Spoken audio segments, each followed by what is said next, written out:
Mukul astrology and vastu online classes में आपका स्वागत है। जैसे हम चल रहे हैं, हमारी अभी जो सीरीज चल रही है, कोर्स चल रहा है, वो चल रहा है एनालिसिस ऑफ हॉरोस्कोप। इसी सीरीज के अंदर आज हम चल रहे हैं हमारा lecture number 6, crisis of the 9 planets, part 4। यहाँ हम आज बात करेंगे रिलेशनशिप अमॉन्ग द प्लैनेट्स। ग्रहों के बीच में कैसे रिलेशनशिप होते हैं और कैसे उसको निकालते हैं, वो हम आज पढ़ेंगे। तो यहाँ पर जो 4 तरह के संबंध ग्रहों के आपस में हो सकते हैं, जिसमें पहले कहते हैं कि एक्सचेंज, या इसको बोलते हैं राशि परिवर्तन। दूसरा बोलते हैं म्यूचुअल एस्पेक्ट, मतलब एक दूसरे पर दृष्टि डालना। तीसरा कहेंगे एसोसिएशन, जो उसका मतलब है कि सबका दोनों ग्रहों का साथ साथ बैठना। और तीसरा one side aspect, it means एक ग्रह दूसरे को देखेगा लेकिन दूसरा ग्रह इस पहले वाले को नहीं देखेगा। इसको हम डिटेल में पढ़ेंगे कैसे इसका मीनिंग है। एक्सचेंज का मतलब when two planets mutually occupy each other sign and such condition. इसका मतलब ये है कि एक ग्रह उसी ग्रह की राशि में बैठा हुआ है और दूसरा दूसरी ग्रह की राशि में बैठा हुआ है। समझने के लिए हम देख सकते हैं कि मंगल सपोज तुला राशि में बैठा हुआ है। तुला राशि जैसे हम जानते हैं which is ruled by the Venus. अब यदि वीनस या तो एरीज में बैठा हो या स्कॉर्पियो में बैठा हो, तो मंगल और शुक्र के बीच के अंदर ये एक्सचेंज कहलाएगा। और ऐसा जो संबंध होता है, ये सबसे ज़्यादा पावरफुल प्लैनेटरी रिलेशनशिप माना जाता है। इसका ये भी माना जाता है कि जिन ग्रहों के आपस में राशि परिवर्तन होता है, वो सभी ग्रह या वो राशियां हैं वो प्रबल हो जाती हैं। दूसरी हम जो बात करेंगे म्यूचुअल एस्पेक्ट। म्यूचुअल एस्पेक्ट मतलब एक दूसरे को आपस में देखना। तो जैसे अभी हमने दृष्टि पिछले लेक्चर में हमने देखी थी कि सभी ग्रह कहाँ कहाँ दृष्टि डालते हैं, उसके हिसाब से ये संभव है two planets are placed seventh to each other. तो उस कंडीशन में ये एक दूसरे को देखेंगे। जैसे कि बताया, मून जो है यदि लिब्रा या तुला राशि में है और शुक्र यदि मेष राशि में है, तो ये आपस में म्यूचुअल एस्पेक्ट कहलाएगी। इसमें क्या होगा, चंद्रमा शुक्र को देखेगा और शुक्र चंद्रमा को देखेगा। इसके अलावा दूसरी जो कंडीशन है जहां ये संभव है, उसको अपन बोलते हैं वो मंगल और शनि के बीच में भी संभव है। ये जब संभव है जब शनि मंगल से 4 घर आगे बैठा हुआ हो, मतलब फोर्थ फ्रॉम द मंगल। तो इन सब कंडीशन मंगल अपनी चतुर्थ दृष्टि से शनि को देखेगा और शनि जो है वो मंगल को अपनी दसवीं दृष्टि से देखेगा। एग्जाम्पल के तौर पे हम देख सकते हैं कि मंगल यदि तुला राशि में है और शनि जो मकर राशि में है, तो यहाँ पर भी म्यूचुअल एस्पेक्ट दोनों के बीच में होगी। तो म्यूचुअल एस्पेक्ट जो होती है, ये भी सभी हाउसेस को स्ट्रॉन्ग करती है जो कि इसमें इन्वॉल्व है। यहाँ आप देख सकते हैं कि जो एग्जाम्पल है वो मैंने यहाँ आपको समझाया हुआ है कि मंगल जो है वो तुला राशि में बैठा हुआ है और शुक्र की स्थिति या तो वो मेष में होती है या वृश्चिक में होगी, तो ये म्यूचुअल एक्सचेंज कहलाएगा। यहाँ पर हम डिटेल में देखें तो इसका मतलब ये है कि यहाँ जो एक्सचेंज हुआ है वो किन किन ग्रहों के अंदर इन्वॉल्व हुआ है, 10th हाउस और 5th हाउस के बीच में एक्सचेंज कहलाएगा। क्लियर?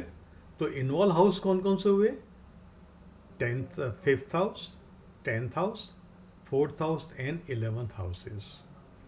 इस कुंडली में जिनका यदि कर्क लगन है और मंगल तुला में है और शुक्र जो है या तो 10th हाउस में हो या 9th हाउस में हो, तो ये जो 4 ग्रह जो होंगे इनका ये प्रबल या बली हो जाएंगे। दूसरा हमने पढ़ा था म्यूचुअल एस्पेक्ट, मतलब एक दोनों ग्रह आपस में एक दूसरे को देखेंगे। तो यहाँ आप देखेंगे कि चंद्रमा जो है वो तुला राशि में है और शुक्र जो है मेष राशि में है। तो यहाँ से क्या हुआ, चंद्रमा वो शुक्र को देखता है और शुक्र जो है वो मंगल को देखता है। तो ये म्यूचुअल एस्पेक्ट है। यहाँ भी ये देखिए कि दोनों के अंदर म्यूचुअल एस्पेक्ट भी है। इस कुंडली में भी म्यूचुअल एस्पेक्ट भी है और राशि परिवर्तन भी है। तो ये दोनों चीज़ें आपको ध्यान में रखनी है। तो जितने ज़्यादा प्रबल संबंध होंगे उतनी ही स्ट्रांग कुंडली बनती जाएगी। अब हम चौथी की बात करते हैं रिलेशनशिप की। इसको कहते हैं एसोसिएशन या साथ साथ बैठना।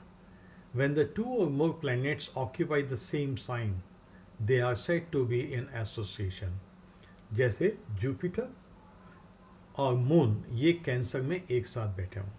यहाँ हमने एग्जाम्पल के तौर पे चंद्र कर्क राशि ली है, बट ये कहीं पे भी बैठ सकते हैं। तो यहाँ आप ये देखेंगे कि चंद्रमा जो लगन का ही मालूम है, फर्स्ट हाउस का मालिक है, और बृहस्पति जो कि छठे और 12वें घर का मालिक है, दोनों साथ के अंदर लगन में बैठे हुए हैं। तो ये जो रिलेशनशिप है ये कहलाती है एसोसिएशन।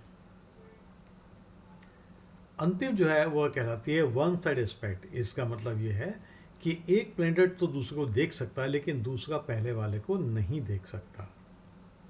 जैसे उदाहरण के रूप में हमने बताया है कि जुपिटर जो है बृहस्पति ये जेमिनी मतलब मिथुन राशि में बैठा हुआ है, which is ruled by the mercury, और सूर्य जो कि Aquarius ruled by the Saturn. तो यहाँ क्या होगा, बृहस्पति जो होगा वो तो सूर्य को देखेगा लेकिन सूर्य जो है बृहस्पति को नहीं देखेगा। तो ये इस कुंडली में आप देखेंगे वन साइड एस्पेक्ट। बृहस्पति जो है ये किस घर का मालूम है, छठे और 12वें घर का मालिक है, और छठे और 9वें घर का मालिक है, 12वें स्थान में बैठा हुआ है और अपनी 9वीं दृष्टि से सूर्य को देख रहा है। सूर्य जो आपके अष्टम भाव में बैठा हुआ है। सूर्य जो है किस भाव का मालिक है, द्वितीय भाव का मालिक है। तो इस तरह से आप इनकी जो एस्पेक्ट है वो आप देख सकते हैं और समझ सकते हैं। जैसे आप देखिए यहाँ पर बृहस्पति जो है और कौन से घर को देख रहा है, वो 1 2 3 4 5 मतलब ये चतुर्थ भाव को भी देख रहा है, षष्ठम भाव को भी देख रहा है और अष्टम भाव को भी देख रहा है। तो इस तरह से आप इनकी जो है म्यूचुअल एस्पेक्ट्स जो रिलेशनशिप है उनको आप समझ सकते हैं। यहाँ पर सबसे जो स्ट्रॉन्ग रिलेशनशिप प्लेनेट का माना जाता है वो माना जाता है एक्सचेंज या राशि परिवर्तन। उससे जो कम संबंध होगा, प्रबल संबंध होगा, वो कहलाता है म्यूचुअल एस्पेक्ट, मतलब एक दूसरे को दृष्टि परिवर्तन। उससे कम जो स्ट्रॉन्ग रिलेशनशिप होगा वो कहलाएगा एसोसिएशन, मतलब दो ग्रहों का एक साथ बैठना। और अंतिम जो संबंध कहलाएगा ये कहलाएगा वन साइड एस्पेक्ट। एक ग्रह दूसरे को देखेगा लेकिन दूसरा ग्रह पहले वाले को नहीं देखेगा। तो ये जो संबंध का है ऑर्डर है, इन जितने ज़्यादा प्रबल संबंध होंगे उतनी ही कुंडली स्ट्रेंथ होती जाती है। Thanks for watching this video. Please consider to like, subscribe and share my video in order not to miss the future incoming videos. Thank you.